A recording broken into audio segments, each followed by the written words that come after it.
Rebonjour à toutes et à tous, bienvenue sur KTV, Quizy FM, le 106.9 pour un temps de parole toujours en direct à la radio et à la télévision. C'est l'heure du bilan. On va essayer de faire le bilan de cette grève qui a eu lieu hier. On a avec nous sur le plateau pour en parler. Il fait partie de l'intersyndicale. Alors on le voit pas souvent, on n'en parle pas souvent et pourtant il est l'un des acteurs, mais aussi très actif au sein de l'intersyndicale. Il s'agit de Maoulida, c'est effectivement la fédération autonome de l'éducation qui est avec nous. Maoulida, bonjour.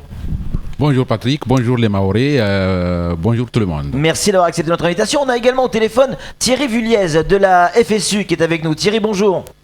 Bonjour. Alors ensemble, si vous êtes d'accord, on va essayer de revenir sur cette grève qui a eu lieu hier. Alors première question pour Maoulida. Maoulida, déjà, est-ce que vous êtes satisfait de ce qui s'est passé hier ? Par rapport à la masse, par rapport à la base qui a répondu, oui, je suis satisfait. On est encouragé, on est on est sûr que la prochaine fois, ça veut dire à l'arrivée du ministre, c'est-à-dire lundi. On multipliera le nombre par 3 ou par 4. Parce vous pensez faire plus que là ? Oui. Ah oui, d'accord. Et on est convaincu qu'on y arrivera. D'accord. Évidemment, Thierry, pour vous, j'imagine que c'est un succès également. Écoutez, la mobilisation hier a été historique, tout le monde l'a vu dans les rues. Alors, qu'on compte 2000 ou 3000, la querelle de chiffres n'a pas beaucoup d'importance. Il y en a même qui disent 900 ou 1000. Oui, je sais. Ils sont plus habitués à compter jusqu'à 1000. C'est un problème de service. C'est un problème des services publics, de qualité. Non, plus sérieusement, on a bien vu que, la majorité des salariés se retrouvaient dans nos revendications, et maintenant il faut que le gouvernement réponde à ces attentes. Maoulida, moi j'ai une question claire. Là, vous suspendez la grève avec l'intersyndicale, alors que vous avez mis des mois pour mobiliser, vous avez fait la propagande, la promotion sur les différents plateaux de télévision, tout ça pour 5 heures. Vous savez, c'est pas seulement pour 5 heures, mais c'est pour montrer l'importance des attentes. Donc nous sommes arrivés à montrer que tout le personnel privé, public, se sent concerné par les attentes parce qu'il y en a beaucoup. Donc hier c'était un début. Nous avons pu marquer une bonne pierre. Nous sommes partis en grand. C'est une alerte qu'on a donnée au gouvernement, une forte alerte. On est parti en grand parce qu'on ne s'est pas éparpillé. On ne s'est pas essoufflé. On garde notre énergie pour la semaine prochaine pour pouvoir la multiplier, comme je vous l'ai dit, à plusieurs... et en revenant sur les chiffres que le vice-recteur a annoncé hier, si le vice-recteur a accepté 50% de grévistes, parce que certainement... Sur le premier degré. Sur le premier degré, sachant que le premier degré, on est plus que 3000, déjà on dépasse les 1500. Ouais, de grévistes, ce qui ne veut pas forcément dire de manifestants, Maoulida. De grévistes. Ouais. Ce qui ne veut pas dire forcément dire de manifestants. Et aussi, il y a eu d'autres services qu'on ne peut pas les citer, tous les services de Mayotte, publics ou privés. Donc il y avait, moi je dirais même qu'on était plus que 3000. Mais chacun est propre à son compte. Thierry, on ne va pas revenir sur la guerre des chiffres. Est-ce que hier, ça a été aussi le moyen de se réconcilier avec la population, que les syndicats se réconcilient avec leur manif, sans pour autant qu'il y ait de débordement, ce qui a été le cas hier? Écoutez, on a pu montrer que nous, on était parfaitement responsables. On a réussi à mettre plusieurs milliers de personnes dans la rue sans aucun incident. Et que, écoutez, on a des acteurs, on a des salariés, des gens qui travaillent au quotidien à Mayotte et qui sont responsables. Maintenant, il faut on a les mêmes acteurs qui soient aussi responsables que nous. Sur la question de pourquoi suspendre, c'est très simple. On fait pas la grève pour se faire plaisir. On a rencontré hier un interlocuteur, le préfet, qui nous a dit que nos revendications étaient légitimes. Il n'y avait pas de souci particulier là-dessus, qu'elles étaient intéressantes, mais que lui, écoutez, il ne pouvait pas donner de réponse. Donc, on a la semaine prochaine quelqu'un qui est à même de nous donner de véritables réponses. Écoutez, la grève, je dirais, commence à partir du moment où la ministre touche le sol de Mayotte et elle s'arrête quand on a les réponses. Donc la balle maintenant est dans le camp du gouvernement. Vous nous dites quoi, Maolida et Thierry? Là, vous nous dites qu'en fait, c'était un préambule à la grève, ce qu'on a vécu le 3 novembre hier. Un préambule, on a montré, enfin quand même, s'il y avait besoin de montrer, on a montré au gouvernement que, écoutez, les fédérations syndicales qui ont appelé à la grève ne sont pas coupées de la base. Ce sont des revendications où la majorité des collègues se retrouvent. Donc maintenant, les points qu'on a soulevés sont des points importants pour le devenir de Mayotte. Je crois que le préfet a été très clair là-dessus. C'est vraiment un point. Comment on veut que notre département évolue? Mais écoutez, maintenant, on ne veut pas discuter la semaine prochaine avec la ministre. On veut que ça avance. On veut des réponses concrètes sur les différents points qu'on a mis, sur ce qu'on a priorisé. Maolida, vous avez la certitude d'être reçu par vous, quand je dis vous, c'est l'intersyndicale évidemment, être reçu par la ministre. Le rendez-vous est déjà calé? En fait, nous avons pris le rendez-vous auprès du préfet. Le préfet nous a dit que la ministre nous recevrait et nous avons insisté à ce que ce soit la ministre et pas un en personne qui nous reçoit. Après, on peut parce qu'il y a d'autres sujets, on peut après être reçu par ses collaborateurs. Mais dans un premier temps, c'est la ministre qui doit nous recevoir pour nous apporter les réponses claires. Samuel. Oui, Maolida, en 2011, vous avez été l'un des acteurs très actifs de l'intersyndicale. Vous l'êtes encore aujourd'hui, mais sur d'autres domaines. Et hier, et encore aujourd'hui, BFM TV, iTélé, et les grandes chaînes d'information, LCI, ont parlé de votre grève, de notre grève, en évoquant le nombre de 3000 personnes, d'une grève générale et d'une crise sociale demandant l'égalité. Est-ce que pour vous c'est une victoire? Parce qu'en 2011, il avait fallu des semaines avant que les médias nationaux en parlent. Là, il a fallu une journée. Toute chose a une première, comme vous le savez.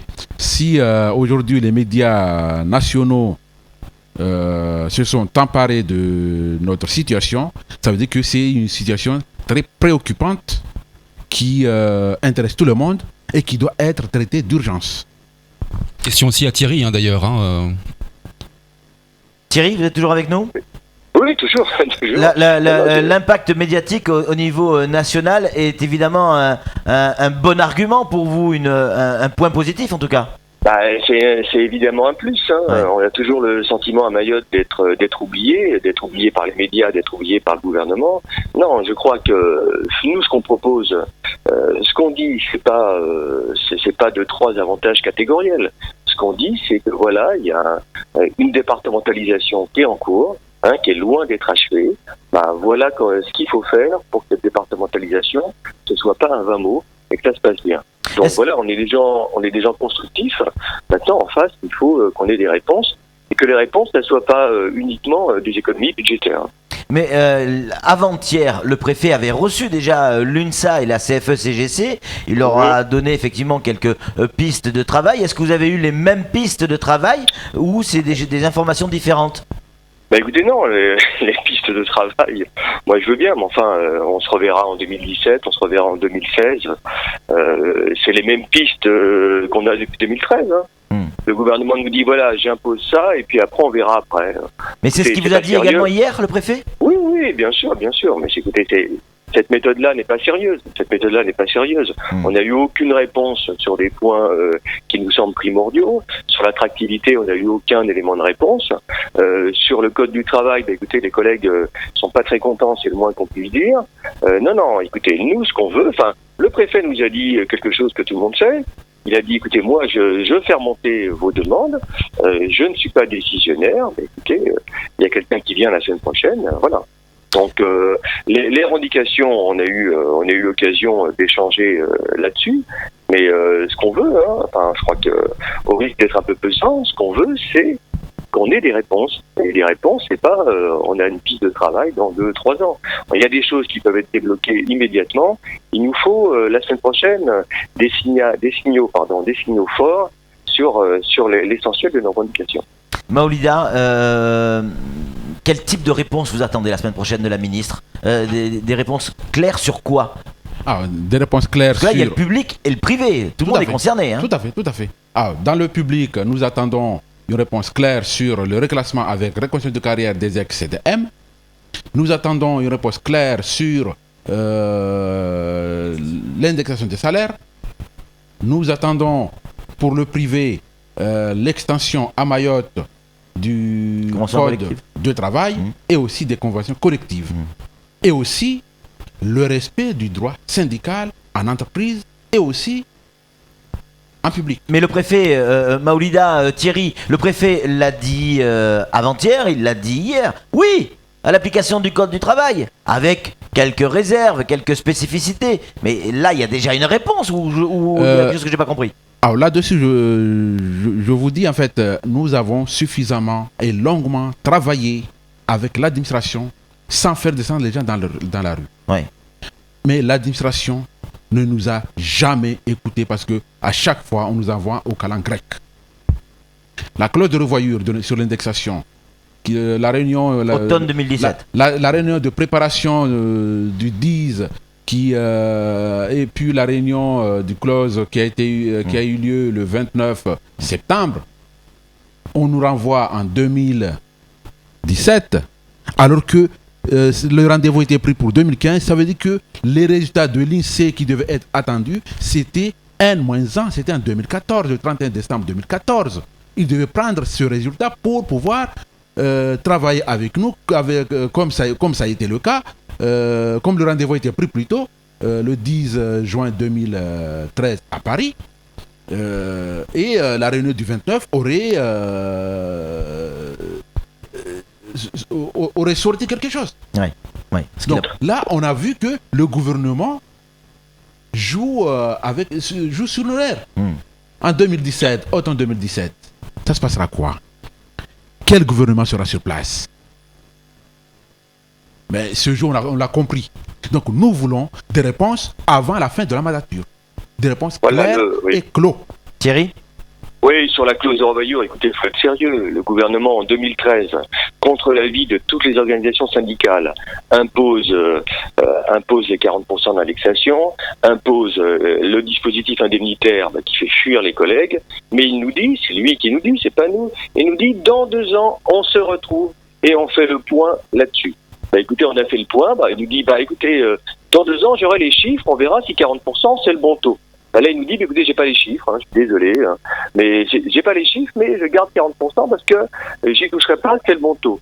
Pour le dispositif indemnitaire, mais écoutez, c'est très simple, là, on a les chiffres, on est d'accord avec le gouvernement. Il y a une fuite des fonctionnaires de Mayotte, mais il dit, écoutez, je changerai rien. Voilà, on a fait le bilan, vous avez raison, les services publics ne peuvent plus fonctionner, qu'est-ce que je fais, moi, gouvernement? Rien. Écoutez, on va pas attendre 2017. On sait très bien que 2017, les conditions seront pires. C'est maintenant que ça se joue et c'est maintenant qu'on doit avoir des réponses. Alors, il nous reste 2 minutes, Maoulida et Thierry. J'aimerais qu'on revienne sur ce qui s'est passé hier, si vous êtes d'accord. Alors, vous avez parlé du secteur public, du secteur privé, c'est vrai. Mais on a vu aussi des gens, des badauds. Des gens qui n'ont... Badauds, non pas forcément badauds, mais des gens en tout cas qui n'étaient pas forcément des salariés. On a vu également quelques chômeurs. On a vu des pêcheurs. C'est aussi ça la réussite de cette manifestation? Oui, tout à fait. En fait, comme l'a dit Thierry, on a montré qu'on est déjà sérieux parce qu'on a pu mener un mouvement sans trouble, alors que tous les actes, tous les problèmes, tous ceux qui rencontrent des problèmes sociaux, chômeurs, pêcheurs, ceux qui se font squatter leur terre, ceux qui se font expulser chez eux, les impôts, tout ça, mais on a suggéré. Et normalement, hier, il devait y avoir un débordement par rapport à tout ça, parce que ça devait être beaucoup plus pire qu'en 2011, mais nous avons pu gérer la situation. Ça a été chaud, ça a été tendu à un moment donné. Il y avait certains qui voulaient... C'était limite, hein, vous le savez, Maoulida. Oui. On le sait très bien. Ouais. Mais il a fallu tenir les gars quand même. Hein. On a su tenir la route et on a gardé notre calme. Et on s'est donné une ligne de conduite et on l'a tenue. Thierry, c'est ça aussi être syndicaliste, c'est savoir tenir ces gars. Moi, je crois qu'il y a eu un symbole fort. On s'est fait interpeller par des jeunes non salariés qui ont défilé avec nous. On a discuté avec eux et on a montré un vaste mouvement d'inclusion. Ouais. Quel que soit le métier qu'on fait, quelle que soit l'origine sociale ou géographique. On a eu des gens ensemble, et je crois que ce mouvement d'inclusion, extrêmement bénéfique pour Mayotte, à condition que le gouvernement réponde. Qu'est-ce qu'on va répondre à ces jeunes-là si on n'a aucune réponse la semaine prochaine? Ces jeunes-là nous font confiance. Ils nous disent, voilà, vous êtes salariés, vous voulez faire progresser les droits pour l'ensemble des habitants de Mayotte. Maintenant, il faut qu'en face, on ait des gens responsables. Nous, on fabrique de l'inclusion, mais il faut pas décourager les gens qui effectivement sont à la limite de tout ça. Et si le message que le gouvernement leur envoie la semaine prochaine, c'est écoutez, non, il n'y a rien à discuter, il n'y a rien à voir. Vous voyez là, les adultes, ils jouent le jeu. Ils manifestent, ils font grève pacifiquement, et puis ils obtiennent quoi? Ils obtiennent rien. Écoutez, si c'est ça la réponse du gouvernement, je crois qu'on est au-devant de troubles extrêmement importants pour Mayotte, et je crois qu'on est devant une situation extrêmement grave. Thierry Vulliez, merci. Maoulida, merci d'avoir répondu à nos questions. On a bien compris. Donc rendez-vous le 9. Je crois que la ministre arrive le 9 au soir. Donc probablement que vos rencontres auront lieu le 10. On va essayer d'en savoir plus évidemment d'ici la fin de la semaine. En tout cas, merci d'avoir répondu à vous deux. Merci d'avoir répondu à nos questions. C'est tout pour ce temps de parole. Tout de suite, la suite de nos programmes.